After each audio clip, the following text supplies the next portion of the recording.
Hey, I just wanted to make sure you know, Merriam-Webster. What? Does. You're kidding. I wasn't just making a word up. No, I do that a lot. So I was thinking other people were like me. Sophomoric. I'm going to write that one down.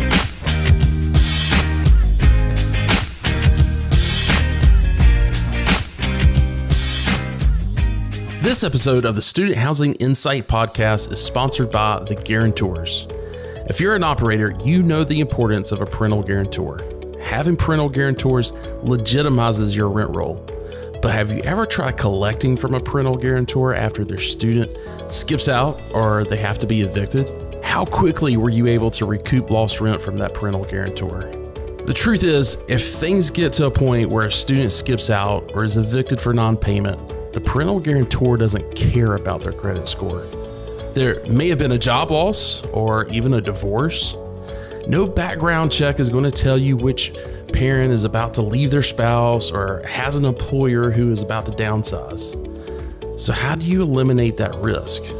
I mean, reducing risk is like the top 3 responsibilities of a property manager. Well, the Guarantor's rent coverage product does just that. Not only will it ensure that you can quickly recoup lost rent, but it will also increase your prospect to lease conversion rate because you're not waiting on a parent to provide their information. This product makes so much sense for student housing assets, and that's exactly why I'm now advising my asset management clients to forget about parental guarantors and talk to the Guarantors. You can find more information about their rent coverage product as well as other risk reduction products they provide to the student housing industry by going to theguarantors.com/student. You can also find the link in the show notes.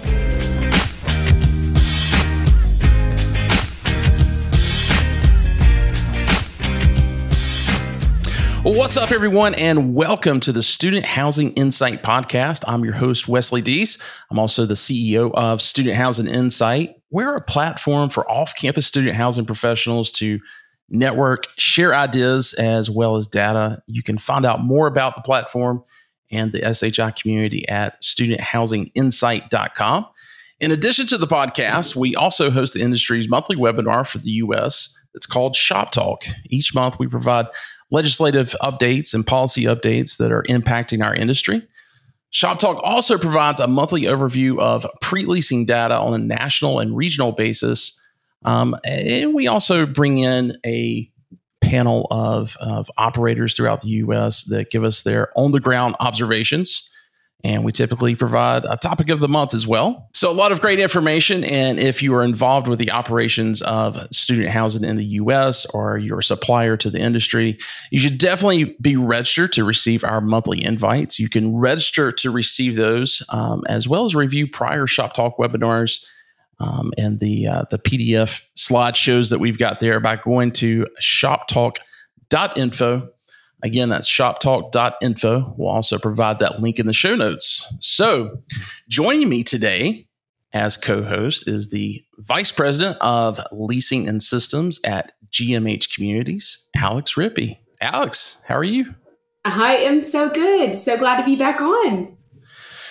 Well, you know, it's been an interesting year for you because it has. You missed 3 or 4 months of it as you were out on maternity leave. So congrats. How's the baby doing? She's perfect. I want to say I'm not biased, but I'm so biased and think she's the most perfect thing in the world.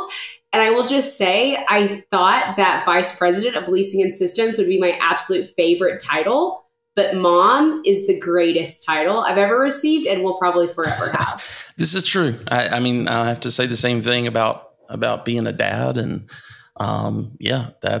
that will definitely be the most important thing in the world. That is certainly the most important job that we'll ever have. So it is. And it's the best. It's the most rewarding. I mean, I love hitting 100%, but when she comes home and I get to hug her, I'm like, oh my gosh, this is the best thing in the world. So it's great. Motherhood's amazing and it's so rewarding and it's just awesome. I don't want to talk about motherhood this whole time because I could, but it's just the best. Well, hey, we're sitting here on, I think it's October 23rd recording this. And, the industry has already kicked off another season of pre-leasing. How about for you guys at GMH? Have you guys started in all of the markets that you guys are in? We have. So we have a couple of outliers. Obviously, typically your California properties start a little bit later. They're a little bit late to the game.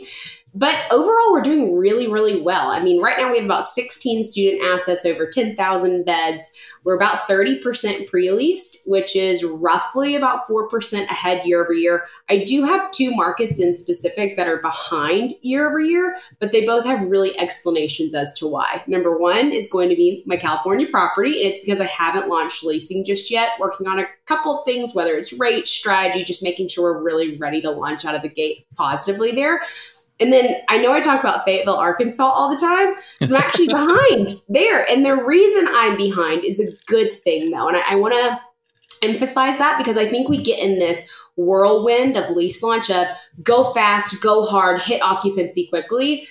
I like to kind of steer to the side of that. Of course, I want to fill up fast, but if I can slow us down just a touch and ensure that I'm getting really good rate achievement, that's what I'm going to do. So although we're behind a few points from last year, it's because we're measuring our allocations and really ensuring we're hitting those top tier rates, whether it's skipping a tier or just kind of pushing past certain benchmarks that we had set. So those are my only two markets that I'm behind, but again, super easy to explain. So I'm not super worried.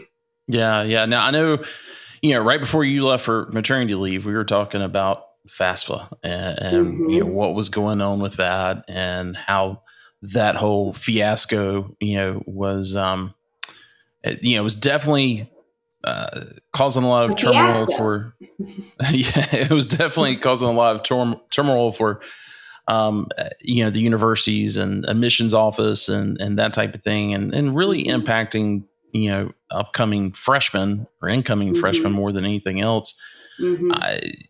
It was amazing to kind of see because at that point in time, everybody was talking about they're falling behind year over year. Did that have to do with, the record rent growth that we were having, or did that have something to do with FAFSA? And I think it certainly pulled some of the commitments back, especially as we got into spring semester.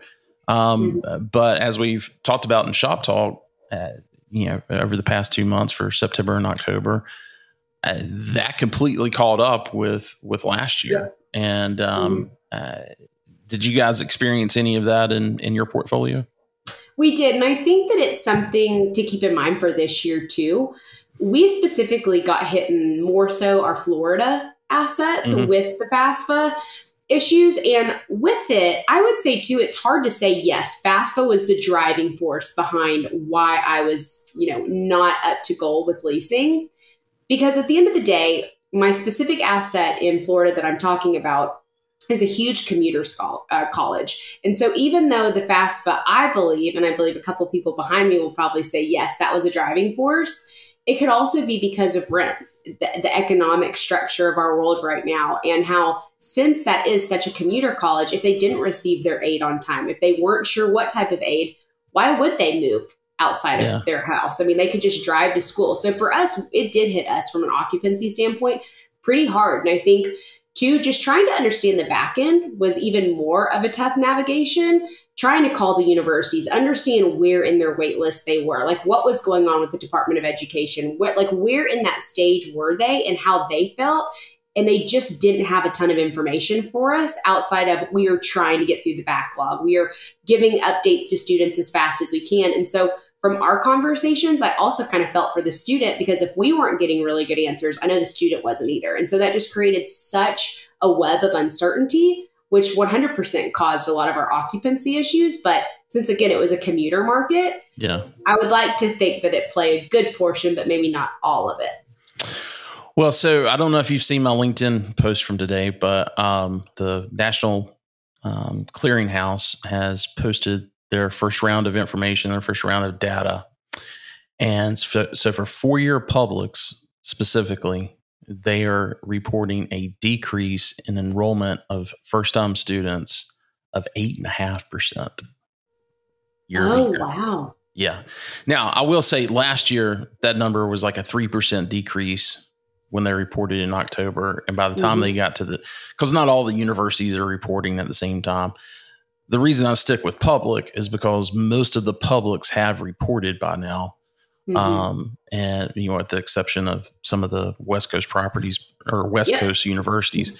Last year, by the time we got to the end of the semester, it was like a 0.3% decrease, specifically with freshmen. So, you know, I do expect that number to go down, but that's a huge, you know, huge number for it to go down year over year. And you know, my question to everybody is, okay, now that we know that, how are you thinking that's going to, because I don't think it really impacted, it didn't impact us this year because I think there was some delay on everything, but now we know we've got a freshman cohort that, you know, would be living on campus in most of these markets anyway, especially for the 4-year publics. What happens when they, you know, get through this year and they're ready to start looking for off campus? Are we going to see as many, you know, or some of those freshmen that, you know, for whatever reason said, you know, I'm just because of financial aid, or just because, you know, maybe they don't really see the value in college as much as they used to.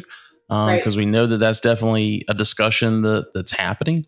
Yeah, we'll see what happens, but kind of wondering where everybody's thought is on that. So one place we can certainly discuss that is at the SHI community at studenthouseinsight.com. So anyway, I want to just kind of make sure that you get a proper introduction to the audience. And just walk us through your background a little bit. What is your student housing journey, you know, been like up to this point? And I think that's just really important for our listeners to hear, because we've got, you know, a lot of folks that are new to the industry. You know, this is something that they're, you know, maybe they've been a property manager for a few years and they're thinking about, okay, do I want to make this a career thing? You know, I've been in it because I came through it through property management or just, you know, out of school or whatever. And this was available. Now, you know, is this something that I like it? Do I really want to continue with it? So you've got an interesting perspective that I'm familiar with there. So I just want to see if you could share that with the audience a little bit. I will preface by saying, I think anybody that you ask in the industry has that standard story of, oh, I was going to college and then I started as a community assistant. So yes, we're going to start there, but I promise the story gets more interesting. But I will just say, for any of you that know me, Wes, I know that you know me on this level quite well. I love to talk. It's just who I am. It's a part of who I am. And a long time ago, I was kind of scared of that person because I'm like, man, this girl just does not stop, because I was always in trouble for talking. But I went to college. I went to an apartment complex, became a community assistant. And for the first time in my life, I realized that talking was a good thing. It became my strength overnight, where I could build rapport with people. I could sell these apartments, but it didn't feel like sales. It felt like finding somebody something that they belonged in. And for a moment there, I saw this sparkle of, I can relate to this person. I can help them find something to build this journey in life for. So I started as a community assistant, but I absolutely Where did you go to college? So I went to college for 2 years at Stephen F. Austin in Nacogdoches, Texas. Loved it. I worked in an apartment complex, obviously. It was great. It was back in the day when they did rent compensation instead of your paychecks. I would get, you know, half of my 1-bedroom comp, and it was great. My mom loved that. And I genuinely just fell in love with the industry. My personality itself and who I was molded so well into the industry and what I could bring to a person coming into college, trying to find a home, away from home, understanding responsibilities. And I just thrived in that environment. So went to college for a couple of years, and I just could not, for the life of me, figure out what I wanted to do. I was like tinkering with entrepreneurship, fashion merchandising, business, and I'd go back and forth on teaching. And I just knew that I loved what I did during the day. I had just been promoted to a full-time community assistant, loved the leasing aspect. And I just remember to this day calling my mom saying, I'm dropping out of college. I know I'm about to go into my junior year. I can make it. My boss is telling me she's going to promote me to be a leasing manager. I'm going to make like $10 an hour. I am going to make it. Like, this is my career. I'm going to do it. And I just remember my mom saying, Alex, I believe you can do whatever you put your mind to, but call me in a couple weeks when you need like food money, because this isn't gonna work out for you. And I was just dead set on proving her wrong, and also just proving to her that I could do it. Like I could make a career out of it. So long story short, over the past 14 or 15 years, I want to stop there for just 1 second, because kind of very similar path. I was in school to become a teacher. Well, I wasn't in school to become a teacher. I was on that path, and it was in my teaching clinicals, and I was like, nah, it's in there. And I was one of those few folks that, because of summer school and everything else, I did get out in 4.5 years. But I was already working on site, and just because of the changeover that we have, at the on-site position, that's nothing new. I had a manager that was like, well, hey, if you're graduating, what do you want to do? We've got an assistant manager position that's going to be open. And, so I took that and finished out, the last semester of my senior year doing that. And when I got out and went into commercial real estate for a little bit, and then came back into student housing, and I loved working on site, and I just had a kick-ass staff, and they were all ready to quit school, because the company was growing. We were, we were building other properties. And so there were some opportunities there, and everybody wanted to quit. But I was like, bad, but also like, whoa, I can't be that person. Like don't quit for me. Don't do this. So I don't name names, but was that person that was having that conversation and saying, hey, we'll promote you and do all this. I mean, was there did they feel like, hey, should I? This is actually such a funny question, because I had this same question throughout my career in the different positions I held. I had employees that were like, you made it, I'm going to make it. Like, I'm going to quit. I'm like, no, stop. You're going to make it and graduate. You're going to do the opposite of me. You're going to do it all. It's going to be great. But I remember that supervisor at the time. I'm such an ADD person. I'm busy. I want to be active. I want to touch things, talk to people, just move and groove. So sitting in a classroom setting, I was just dying. I was not doing well at all. And my supervisor was like, listen, you're failing in school, but you don't fail at work. So if you drop out, not saying to drop out, but if you do it, I'll help you get to where you want to be. And so she didn't encourage me to do that, but she was definitely there to be a mentor and help push me in something that I knew I could excel in. Yeah. And that I would put the time into. But it's been actually a really beautiful thing, because now I'll kind of backtrack and then I'll get to my beautiful thing. I've held every position on site. And I remember when I've been an assistant manager, a bookkeeper, a general manager, even a new development general manager, area manager, regional manager. And I remember back when I was an assistant manager, at that time, I was actually offered a corporate leasing position. Who would have guessed? Corporate leasing, right? And I remember telling that hiring manager, thank you so much for thinking of me. I want to do this, but I didn't graduate college, and I feel like I have to be in every position on site, and I want to go through the full operation scheme, even in the corporate office, so that when I manage people one day, when I get to a corporate setting, I know what shoe they're in. I can help them from personal experience, and I know the world that they're in and day out. And so really young in my career, I made that choice to stay on property, because it was kind of like my college degree. I wanted to achieve every position and do really well in it.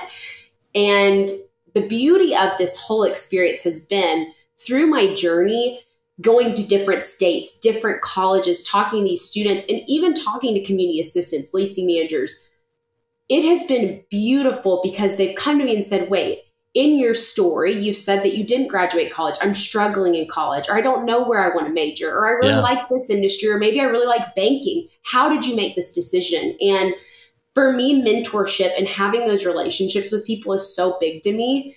Being able to have those touch points with all of these different people, state to state, that I go to, has been so encouraging, because I've been able to be just like a spark and a light and help them in those decisions that they're making, and encourage them and say, you are who you are. If this is what you want to pursue, you should do it, but don't let anybody tell you otherwise. You need to like chart that path for you and take it and get it done. And that's been the beautiful thing about this. It really has been. It's interesting because, and the reason I want to kind of park it on that, because for such of a long period of time, you know, especially when I was coming through, you would look at folks that kind of, you know, and I'll go back to the Allen O'Hara days. So the pre-EDR days where, you know, a lot of what they were building as purpose-built off-campus housing, they were recruiting, and, you know, so much of that relationship with the university was, you know, so intertwined. And so there,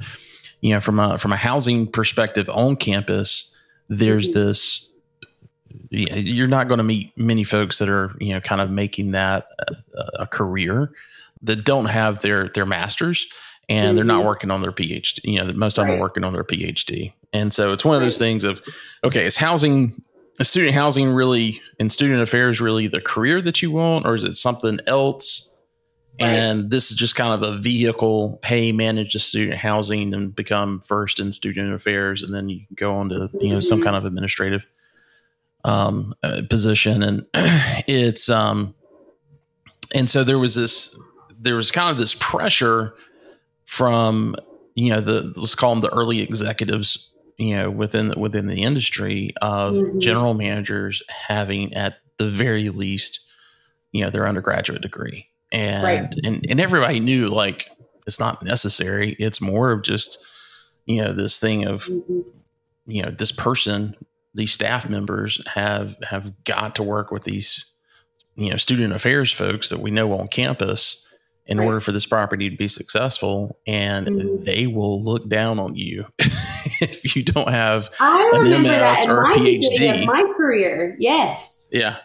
Yeah. And so it's, and now we're in a situation from, you know, a staffing standpoint where we can't box ourselves into thinking that you know, a general manager's got to have a degree. I mean, it just, well, anyway. I'll say too, just in my career, I've faced those conversations of, you don't have your undergraduate. And I would just tell that hiring manager, even the people I was working with, like, I purposely didn't pursue college to pursue this. And let me tell you, you put me in that spot, in that chair, I will prove to you who I am. I will talk your head off. I will sell some beds. Like, you watch me. Like, I'm going to show you what I can do. And it's been a great journey for me, just from a self-identity standpoint of knowing what I can accomplish and what I can do. And I didn't have to go to school to do that. And it doesn't take away from anyone that has a great college degree or that has pursued what they have. But from an identity perspective, it's just been great to see myself accomplish what I have without the traditional academic route. And so whenever I get to go to different colleges, it's so funny. I sometimes even tell our investors or equity partners, I'm like, listen, I may not know this college like the back of my hand, and I may not be this raw, you know, UT fan or whatever the case may be, but I know how to build a relationship with those students. I know how to talk to them, and I want to be there with them, a part of this college journey. And that's what makes it worth it. Not necessarily that I know that college like the back of my hand in every tradition, but I know that person, and I can help that way. So that's just been monumental in my career. Yeah. So I think that covers a good part of your journey. You know, now you're a GMH, VP of Leasing and Systems. I've got to tell you, I don't necessarily see those two words together in a title all that often. So what does a day-to-day look like for you now? Oh, man. So leasing, obviously my touch points are all about leasing, revenue management, sales. I really work with marketing quite a bit. So anything that really just drives the leasing side of things, even research, analytics, systems is that really kind of like, I'll call it a random play here. But when you think about it, all of your systems drives your leasing operations. If you're working with Entrata, Yardi, OneSite, whatever your systems databases are, they are driving your day-to-day. So I oversee our director of systems integrations, and we work through all of your integrations, whether it's an API to drive leasing. And obviously I pass some of the operational tasks over to the ops team, but day to day, we're diving into reports. We're looking at markets. We're making sure that the integrations and APIs are driving the leasing fundamentals, because I can audit something all day long, but if I don't know how the back end works to drive better ROI, then I'm probably not doing my boss really any services. So I manage both of those day to day and just ensure that we're not only checking the box, but all of our systems are actually working to bring us the ROI that we need. So hopefully that answers that question.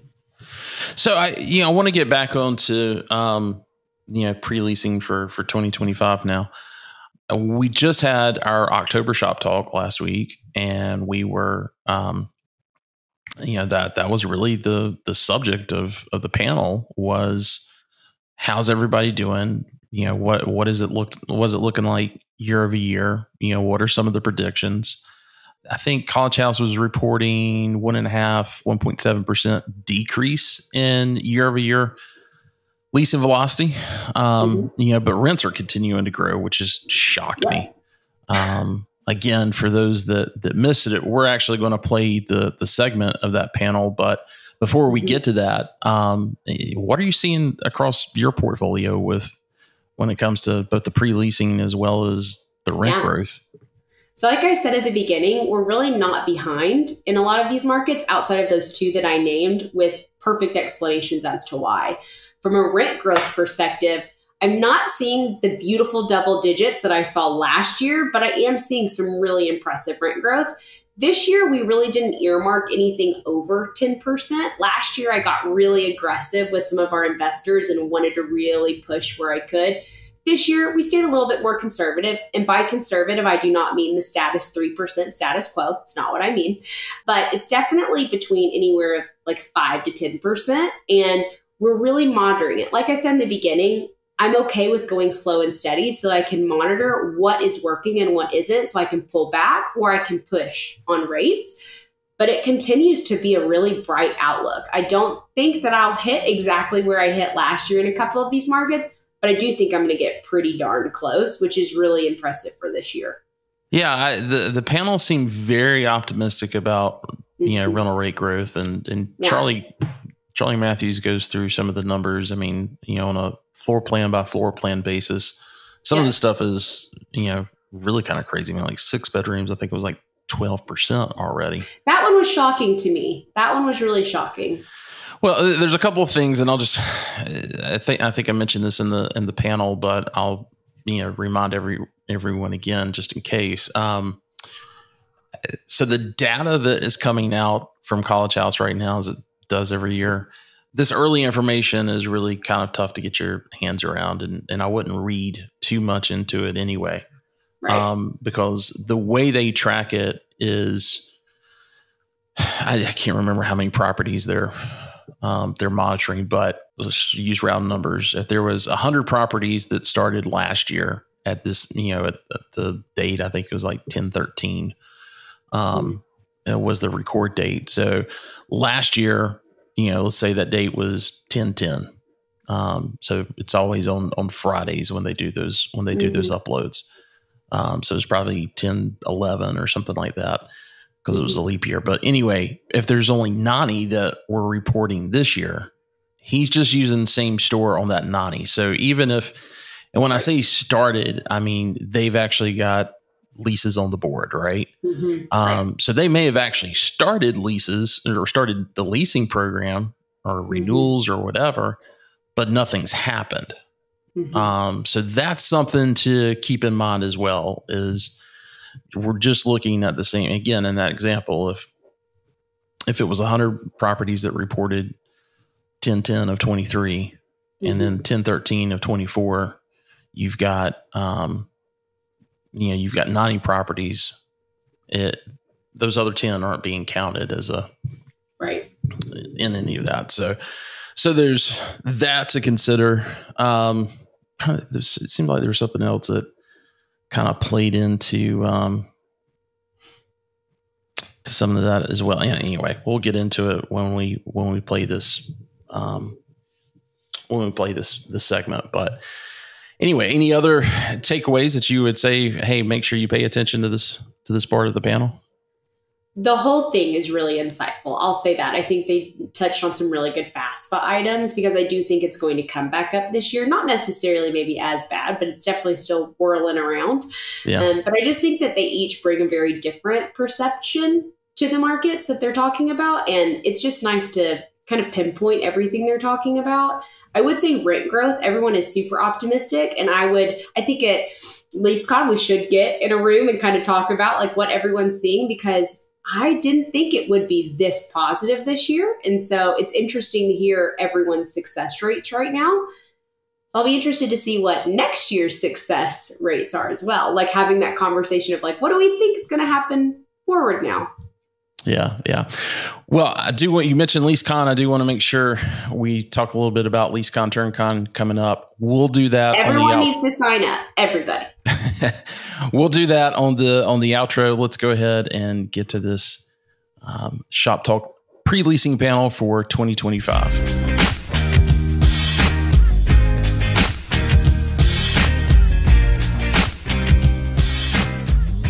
We've got a fantastic panel. I'll let them introduce themselves in just a moment. I want us to go ahead and go through the data from the first 2 weeks. And with that being said, I'll get started with that. Awesome. So, Wes, and we spoke about this on our pre-call as well as in the emails, but want to set the stage of what is included here. I think it's super important. This encompasses about 475,000 beds of properties that have started thus far, right? The West Coast starts relatively later based on the school year. And again, there's other operators, other properties that have not. So everything you see here is about, call it for round numbers, 475,000 beds. Traditionally in the reports, we have a little over 900,000 there. So as those start, obviously the reporting will catch up there. Additionally, this is from, 10/13 of 2023 is last year. And then 10/11, so last Friday of 2024. So you're within a couple days of each other. So if you got the previous report, I think we did in our last year, Wes brought it up. That's from 10/9. So again, we're a week ahead from those leasing metrics from the year prior, just based on how the Fridays land. But things are off to a rocking start. Right now, we're the industry, for again, the 475,000 beds. Average pre-lease is 21.2%. That's down from last year, about 1.5, 1.7, I think is the actual number you'll see here down. So we get to the report.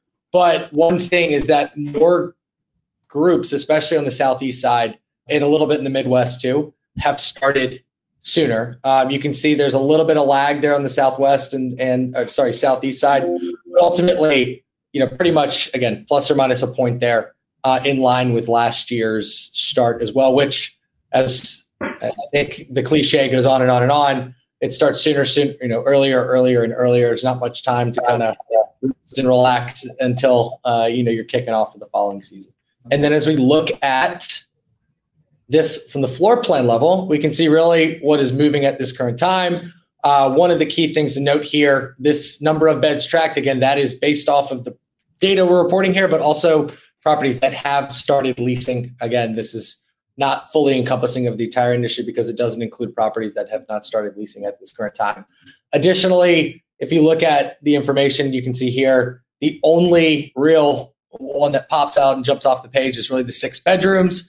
Again, smaller unit type, a smaller subset of all the unit types that we're tracking here.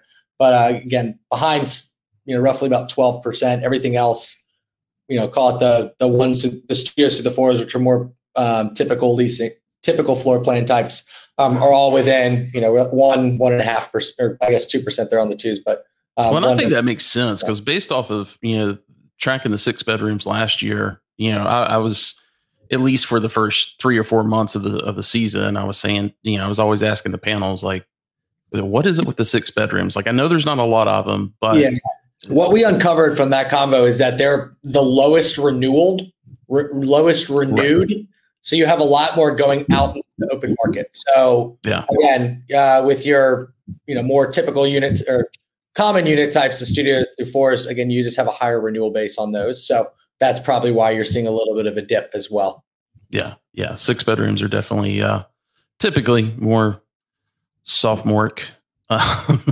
Sophomoric. You should. We'll add that to the Webster Merriam Dictionary report. Yeah. So again, everything seemingly tracking. Again, behind about a point from last year. Then as I look at the rental rate. So again, breaking this out, the same number of beds included here as the previous on the floor plan slide we just showed. A couple things that stand out here. You're seeing a lot larger of a jumps as it relates to your larger unit types. Again, if you look at $50, how it stands over $1,400 versus $800, again, you're going to see a larger percentage increase. But across the board here, still seeing some strong momentum there. And a lot of that in the markets where we do have supply coming. Again, there's about 38 to 40,000 beds, give or take, that's delivering for fall 2025. There's just not that much new supply that's coming. So as the initial data comes out from the enrollments from the, I guess, fall 2024 enrollments, this will all become a little bit more clear, but still strong fundamentals across the board, especially as you look at your 4 bedrooms and your 2 bedrooms there, which are, again, the most common from a unit type perspective across the space. Hey, I just wanted to make sure you know, Merriam-Webster. What? You're kidding. I wasn't just making a word up. No, I do that a lot. So I was thinking other people were like me. Sophomoric. I'm going to write that one down. SAT word of the day. But anywho, strong starts. We've seen a lot of these markets. I mean, there's properties across the board that are full already. We're, call it 15 days, 16, 17 days into October. So strong performance across the board here on the student housing front. And then again, these are just your, I guess, the visualization to see that on a trends perspective or a bar chart perspective.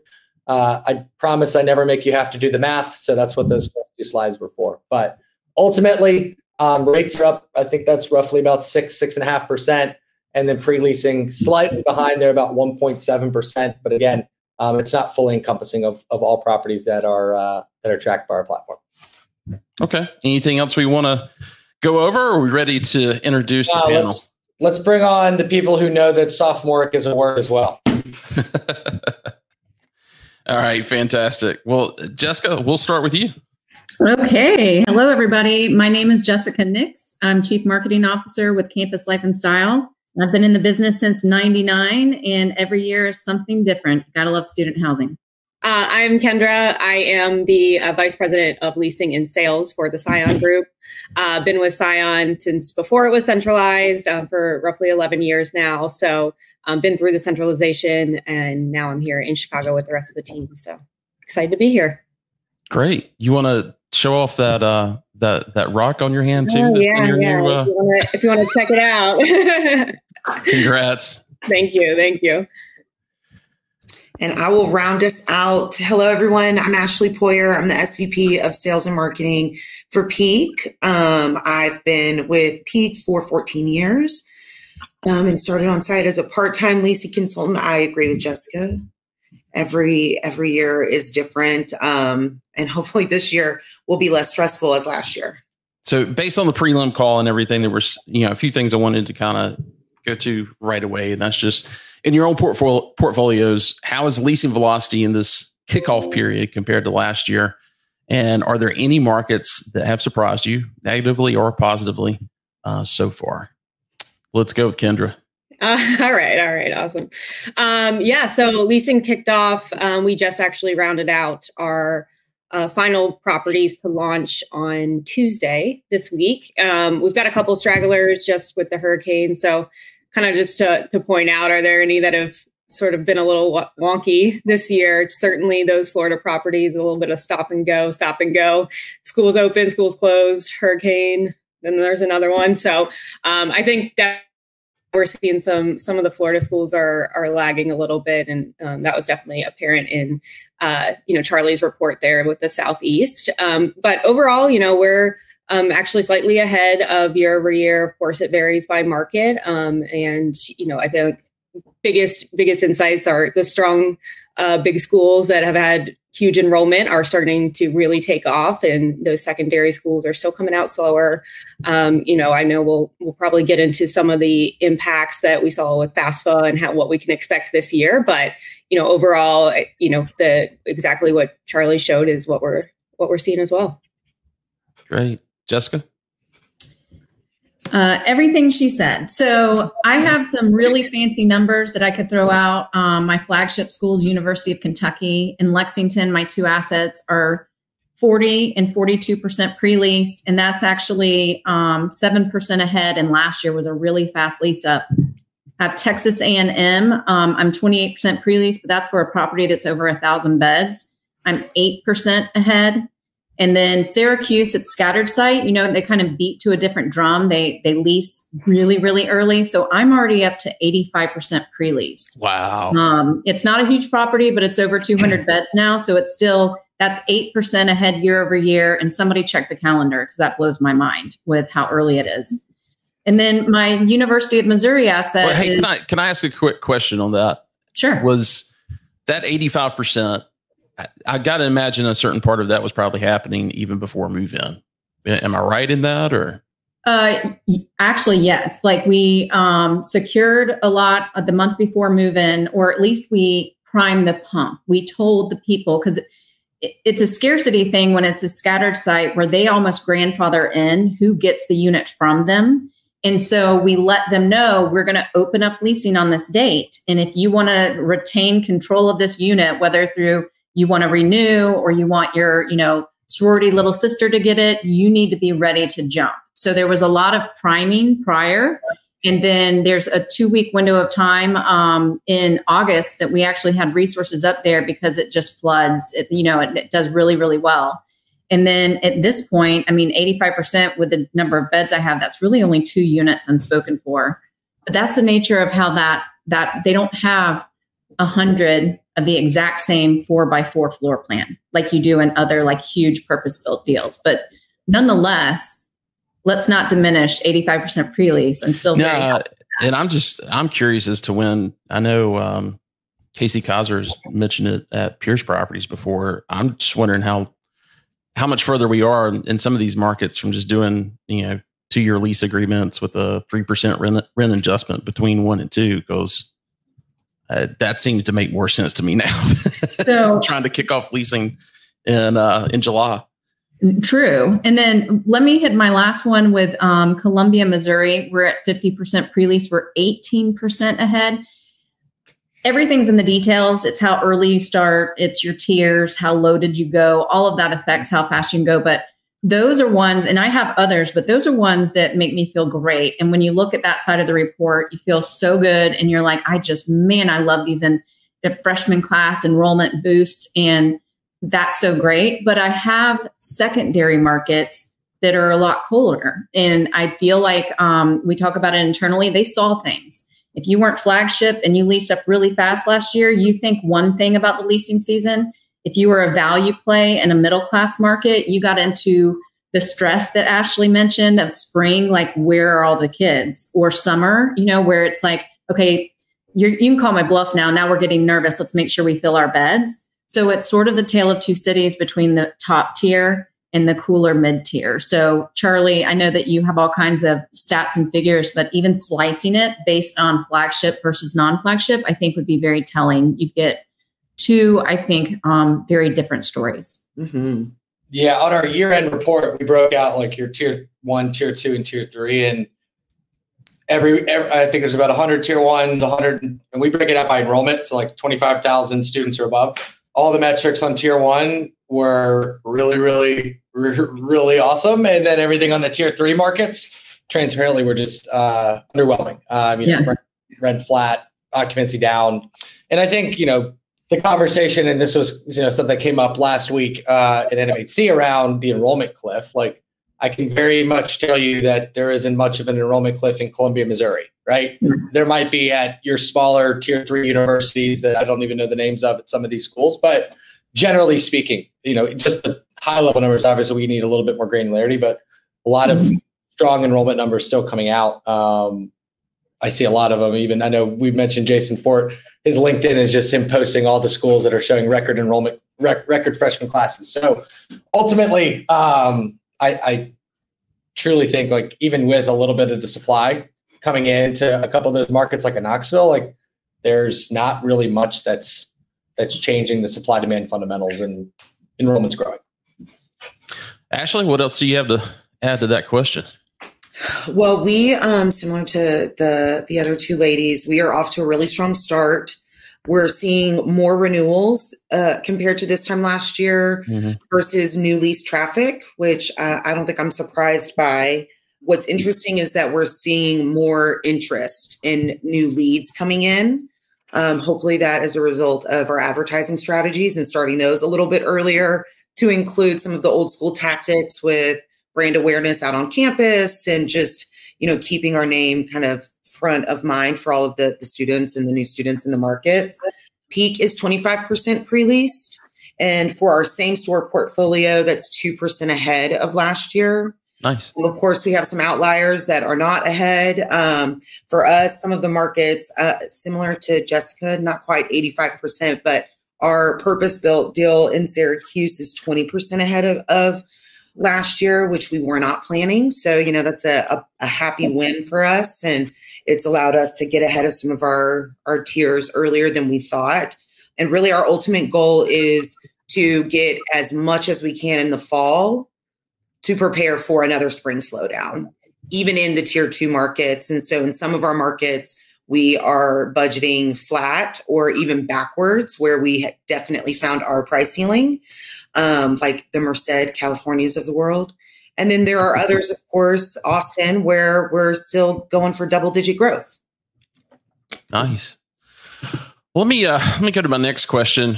The markets that were challenging for you guys last year, how are you approaching marketing and setting rates for those properties this year? And Ashley, we'll start with you this time. Yeah, sure. Well, I think I just answered that. I'll go into a little bit more in detail. It really depends on the dynamics of the market, obviously.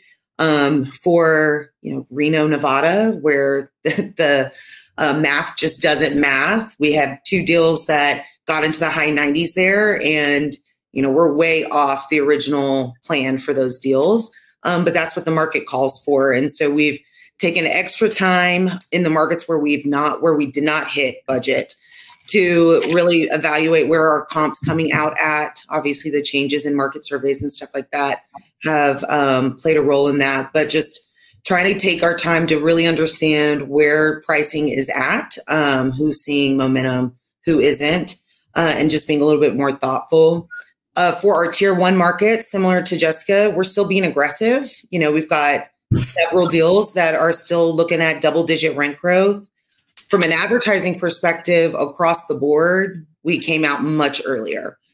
So we switched over in August and let our organic efforts focus on kind of those last few beds that we needed, or backfilling any no-shows. But any of our big investments, like advertising on digital and through our agency partners, all of that flipped over in August. And typically we would have probably done that later in September, just because, new leasing isn't the priority, but we just needed to get more interest and more leads in the funnel earlier this year if we're going to have a bigger fall.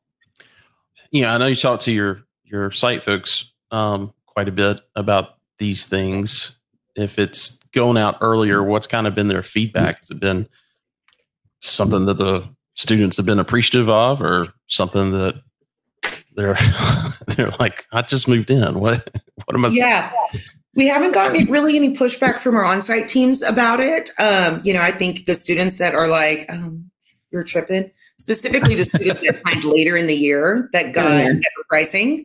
We're not really expecting those people to want to renew or to stay with us. We might not even be looking for it because we think we can get a higher rate now that hopefully FAFSA has worked out. The teams are navigating that. Of course, there's going to be some pushback, but by and large, because most of our advertising right now for new leads and new leases is happening online, it's not intrusive to the student population. I think residents, their friends are hearing that from all of our competitors who also launched. So it's not been a big deal for us. Great. Kendra. Yeah, I think, all of Ashley's points are spot on. Some of the things that, we've done this year, especially around the rate setting, we kind of in the last couple of years have moved towards it, but the idea of this like debulking some of the stuff and, or debundling, some of the, premiums or utility type things that are typical like add-ons or can drive they price up, especially with the increases that we're seeing in rates. To sort of debundle those helps the base rate be understood a little bit better in the market. And I think there's some markets where you can do that and it is well received. There's a few where that's definitely not the approach that we want to take, but certainly has helped with some of these things. Like Ashley was saying, the math has to math in some of these deals. And so, just making sure that we are getting the rates, but it's making sense to the residents as well. And those that want to pay for the premiums are paying for them on the floor plans that they can get them, and, things like that. So I think that's been a huge move for us this year, kind of going back into what the end of last season looked like for a lot of people and how lease launch has really kicked off. We've seen both some of our competitors and even some of the markets where we had to do some, drops over the summer. It got to that concession war. You got to build up the value, right, in the marketing for both your residents and some future residents. You have to demonstrate the lifestyle because they're going to see you go from, a $599 rate to a $699 or $750 rate. And so, why is that happening? And really needing to build some of that lifestyle. I know Jessica and I were talking about in the prelim call, like a little bit of the old school tactics are coming back, the pre-COVID, resident events and things like that. Students really care about that authenticity and the lifestyle. So, making sure that's in your marketing and your residents are getting that, or else, they can go down the street and maybe pay a little bit more, but they see that lifestyle somewhere else. So that's becoming super important. So I spearhead our rate setting process. There's a whole committee, and I'm sure we do all similar things, looking at, enrollment trends, supply, demand, where the market ended, what's the backstory to all of that. 2 seasons ago, it was nothing but a party. Hey, look, mom, look, dad, I charged them 12.5% more and they paid it. Can you believe that? And they paid faster. I don't know. It's crazy. And I tell everybody, it's like the season my dreams were made of. It was what you've always wanted in student housing, where the kids are literally lining up at your door. You can cut expenses. It's just wonderful. And then, everybody understands what happened with financial aid. And in the middle class markets, we're definitely more impacted, and it got strange. It was strange where spring semester, we want to market more, but the kids actually aren't there because they haven't committed to the school yet, because they don't know what they can afford. Therefore, they don't need housing. So it got strange. Now, in the past, if the market is soft, it's because of the supply demand problem. And I know that maybe we're missing some freshmen, but we're assuming that we will not have a financial aid problem this year. Mm-hmm. So I have properties. We were getting back to the rate setting. We were trying to be very fair with renewals based on how late did they sign, what deals did they get. Very fair, but I can't accommodate certain concessions that we did because the market demanded it at the end of the season. But then I kind of want to let's assume that the financial aid problems won't happen again. I need to get back on track to the glory days, to where we were before. So for those new leases, those students coming out of the dorm, I need my RRG, rental rate growth. I need to get back on track, and I need to push beyond. So it's kind of this paradigm where I'm having to treat one sector of the market. Of course, you want to take care of renewals, but it's more dramatic than that. It's because of what they've seen versus those new kids coming out of the dorm. And we need to, bounce back from this financial aid stuff. So we're trying to be sensitive to both and navigate. But I do have, in the most extreme circumstances where we had to do the most concession-wise in, say, San Marcos, Texas, I actually have new leases eclipsing my renewal rate, my renewal velocity, because those kids coming off campus are signing. And then the people that are my renewals are thinking about the offer because it might not be as rich as it was at the end of the year last year when I was trying to fill every bed. Gotcha. Let's go to my last question. Are there any markets that you are paying close attention to because of new deliveries or changes with on-campus inventory or beds? That's what I meant to say. I can jump in here on a little bit of that. I think ultimately, over the last 4 years, new supply is down on average about 30%. The weird thing, though, is that there are markets that are getting hammered, right? If you look at last season, there were 3 or 4 deals that delivered in Madison, Wisconsin, and then So you look at this, the next upcoming years, it's really concentrated. And the biggest challenge around the supply perspective is the fact that, like we talk about Columbia, Missouri, the average rate per bed in the market's around $700. It doesn't make it economically feasible to deliver a new project with the cost of capital where the need to be. Our year-end report, the average rate per bed of a new delivery this past fall was $1,293 per bed. And they delivered at an average of 87%, which is better than the previous year, but still it's $100 about more per bed than it was previous years.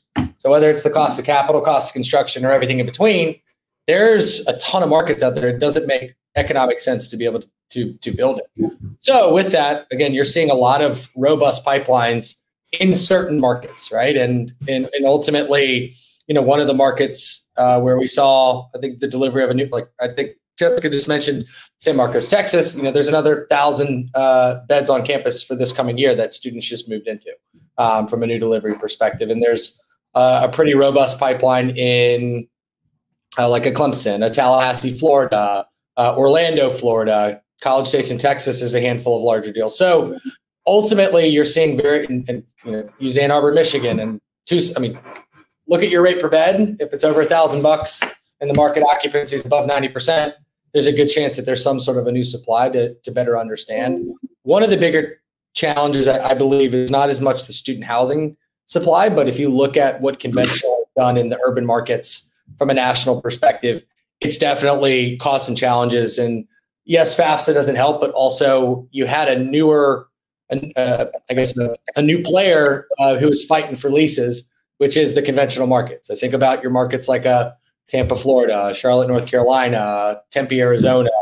Some of these markets have been exploding from a conventional side. They were giving out way loftier concessions than anybody else here was. Brand new inventory, 3 months free rent, 1 month to break your lease, you're still getting 2 months free. Mom and dad are pretty pumped about that. So I would say, generally speaking, markets that I'm looking at it and I'm having conversations and talking with clients about is really your urban markets is one. And then again, those markets where you actually have a lot of purpose-built student housing supply. And again, it's pretty tailored to, again, 25, 30 different markets across the Southeast, Midwest, and I guess all regions, but transparently, there's multiple projects coming more in the Southeast and the Midwest. Everything Charlie said, Tampa, the multifamily market on top of the financial aid impact was a uncomfortable ride this past season. And I have multiple assets in the market, and we band together and, do everything we can to protect, real estate value or grow real estate value. But I'm so intrigued to see what, I feel like the hammer did drop on the conventional market. There's just so many new deliveries that even if I don't compete with that price point, ultimately bettage is bettage, how we say it. It's still, going to affect the market. And then I do feel like that's one of the schools where you have a lot of like first generation students. And even though it's a huge school, it's still considered a value school in Florida. And so if the schools are transparent with data, once that starts coming out later this fall, it's going to be interesting to see what their freshman class looks like versus total enrollment, because that market is just, it's gotten soft there. And then I'm not bitter, but San Marcos, not only did they open, 1,006 beds on campus, they purchased the Vistas and Sanctuaries lofts. They're trying to provide a more affordable kind of world for their students to live in that market because rates have gone up so high, which is the plan I wanted to stick to. And then they have another 942 beds coming out this next fall. So we knew that was coming. But then if you look at enrollment trends, okay, fine, but they're growing. So the growth, it should, balance itself. And something didn't balance this season. I have one property that leased really fast and it got to 88% before we really got into the heart of spring semester. And that one did great. But if you weren't leasing that fast from the beginning, I think what I saw were a lot of people quietly rolling back rates to try to quietly starting to freak out that, oh my gosh, what if all the what if there are not enough students to fill the off-campus bed? So that one I'm looking at closely. And my final point to that is I see the number of beds and I see, supply and demand metrics, but I warned my team, this is back when like online leasing was online classes were just starting to happen. Dig a little deeper and double check and make sure you know what you're really up against. Are the beds single? Are they going to do double occupancy? Are they going to do triple? There's articles talking about how, that's what they were doing because they wanted to hold that many kids on campus in San Marcos.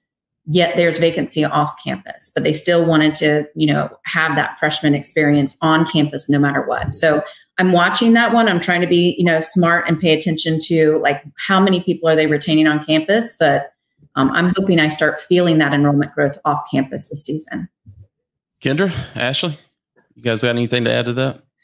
Yeah, I'll jump in. I'm not sure if it's as much related to like new beds, so it's probably not even the question you're asking, but it's things that are scaring me and top of my mind is one of the points that Charlie made about multi-family just absorbing some of our demand. Markets, I really think that that's what happened to us in Tempe for the higher end product, which we manage a deal there that just, in the prior 2 years was 100% by like May, June. And, we moved like 10% in the spring semester, and it didn't matter what special we came out with. We had lots of interest. We sent in the best of the best in closers and still couldn't get there. Got into the 90s, but could not get to budget, which was 100. And I think that in that same area where our property is located, they had a lot of nice multi-product open that was doing the 2 months free, 6 weeks free, because they were lease ups. They could move in the day that their lease expired from their current place. There was just more flexibility, and hopefully there won't be that much flexibility this next year. That deal is off to a strong start here, but that deal caught us, or that market caught us a little bit off guard. Atlanta is one where we actually do have a lease up in Atlanta for the Georgia Tech market. But one of our deals there, it had a heavy reliance on international demand that we didn't see this year. We didn't see at that deal. We saw at another deal that we just opened, and just not enough to go around on the west side of the Georgia Tech market. So it's those kind of nuanced one-offs that is kind of keeping us up at night. Same big point on urban markets and just like the drive into shadow market, because those competitors have just gotten smart. Gen Z is now moving into those types of products too. So they know how to market, they know how to, speak to them from a lifestyle standpoint. And then also, they're throwing on the rate. So gotcha. That's all I'd add there. Okay. Charlie, I'm going to throw this to you from Lindsay. Are your formulas calculations per market only taking the synced communities into their total? Just wondering how much certain companies not sharing data anymore has affected the overall data. I know that's something everybody's chatting about. So yeah, everything on the reports that we always do is about sync. So if it doesn't have a year-over-year number, it's not included there. Okay. And for everybody, Sean Roberts asked, according to the pre-lease trends graphic that we shared at the beginning of the presentation, pre-lease national average has decreased 1.7%. What are the biggest drivers of that decrease? And I will say this, it could be more, it could be less. As Charlie mentioned at the front of it, those averages are based off of or all that data is based off of who has started leasing. Started leasing means that they've got something on the board. They could have started leasing, even earlier this year and don't have anything on the board. And we're not seeing that in that. So, I looked at the November stuff from the previous year, and that was pretty all encompassing. So we're kind of in an interesting limbo phase with a lot of stuff starting and out. But I'd say, a lot of the markets that we're looking at here, I guess from a Southeast perspective, I think Kendra mentioned it. There's been some stop and go in the Florida markets. If you think Tallahassee, Gainesville, Orlando, Miami, you've got just between those markets, 100,000 beds between them. So ultimately, I think that's one of the key things. And then also, I think there's also been a little bit of I can't remember who just mentioned, I think Ashley did, Gen Z's getting a little smarter. And again, they're more selective and they have all the information. So there's deals that are full, right? That have been full for a month now. There's also stuff that was full that, again, there's a little bit of a tempered lease up. And markets are responding, and people in those markets are, I wouldn't say licking their wounds, but they're taking into account that it's not just 2022 again, and being a little more calculated. So those are the key things. All right, guys, I've got to move on to Dan. Thanks so much for being on this panel for this month, and for the time that you had to sacrifice to go over all that data this week and be ready for this. I think it was fantastic, and look forward to seeing you guys if not before Thanksgiving, maybe after Thanksgiving at LeaseCon. Awesome. Thank you, everybody. Yes. Thank you. Bye-bye.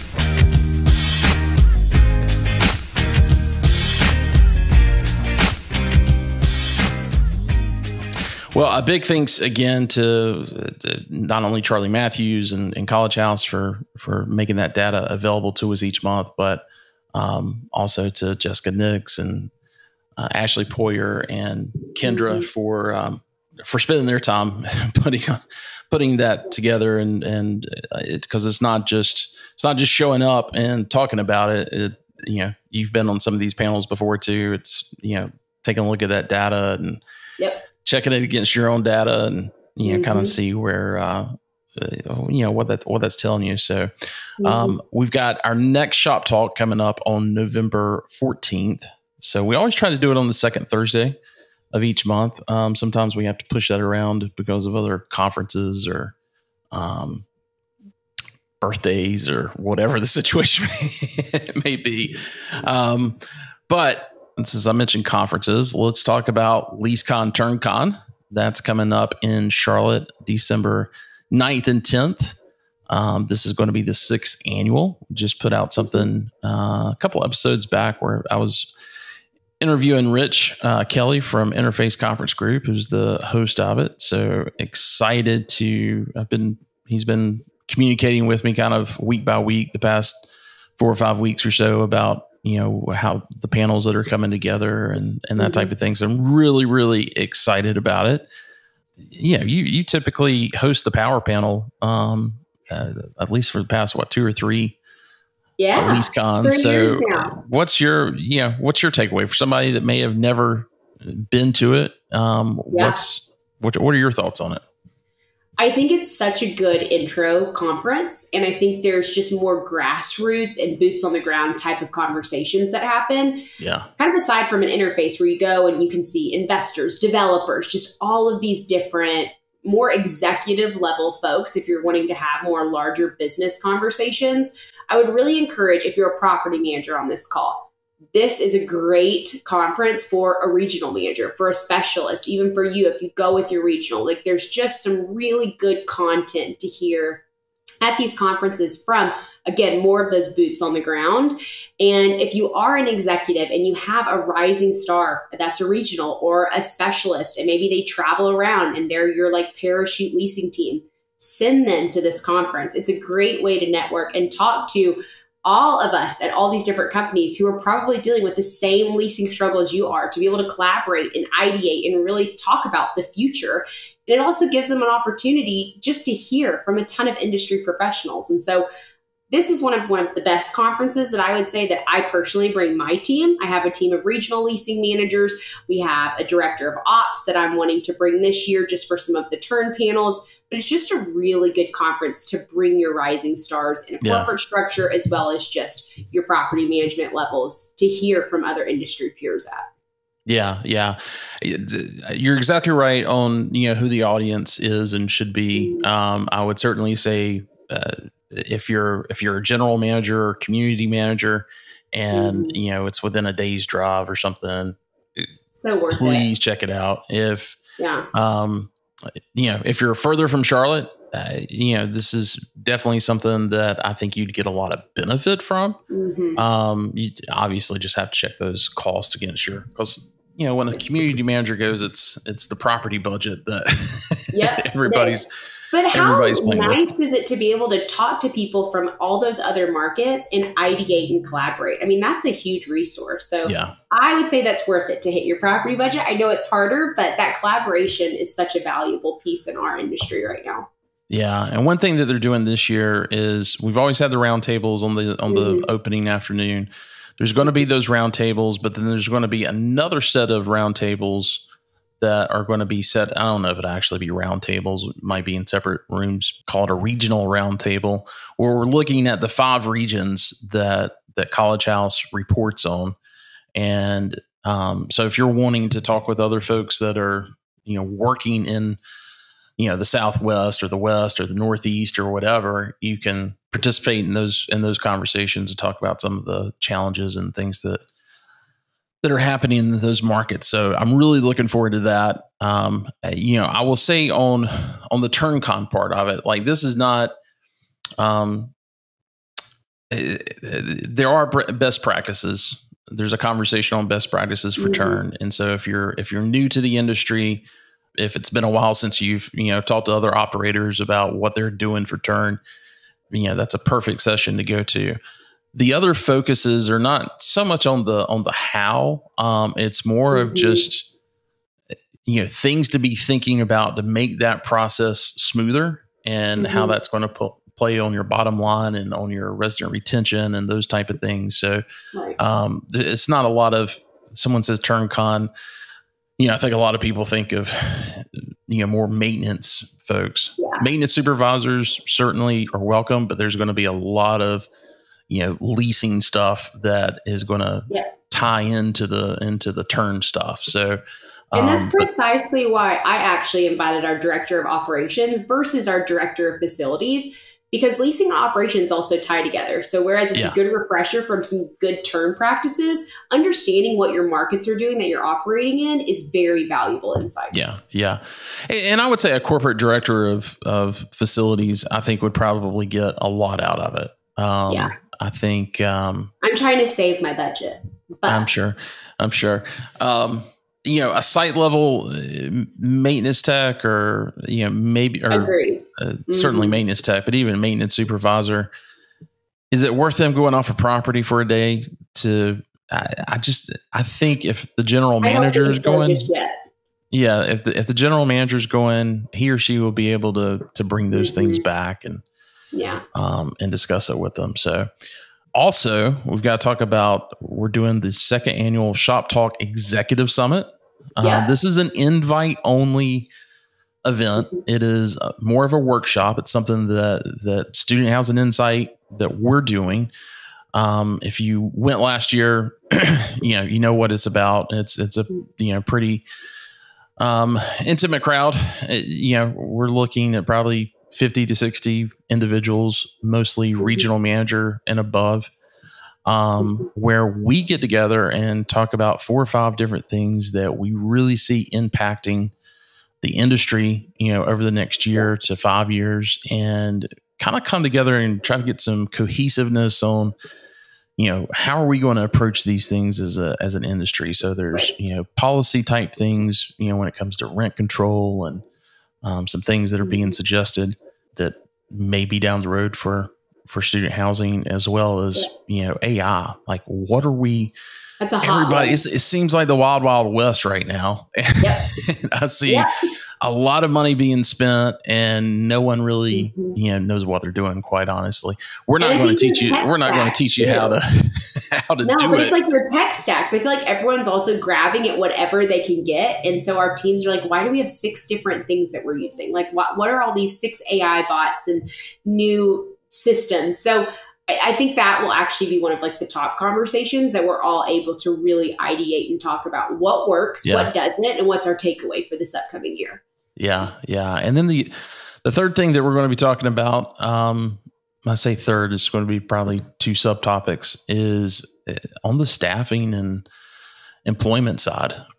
We are really struggling in multifamily altogether, but especially in student housing, because we've got so many of these campuses that are, land grant universities. So they're kind of, out in the middle of nowhere. And it's hard to find qualified maintenance techs and maintenance supervisors. And so we're talking a little bit about, how to build a pipeline to the industry of those folks and some things that we can do. And then it's also just an opportunity for everybody to kind of voice other things that they say, that they seriously just want to say to me, hey, Wes, the industry needs more content on this topic or that topic. And So that's from 9:30 to 3:30 on the 11th. So the day after LeaseCon.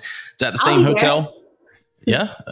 It's at the same hotel. And it's really just I wanted to do that just to make sure that, folks aren't having to, we wanted to do this workshop again, but we're like, do we want to do it with LeaseCon+TurnCon? Do we want to do something else? Mm-hmm. We're like, you know what?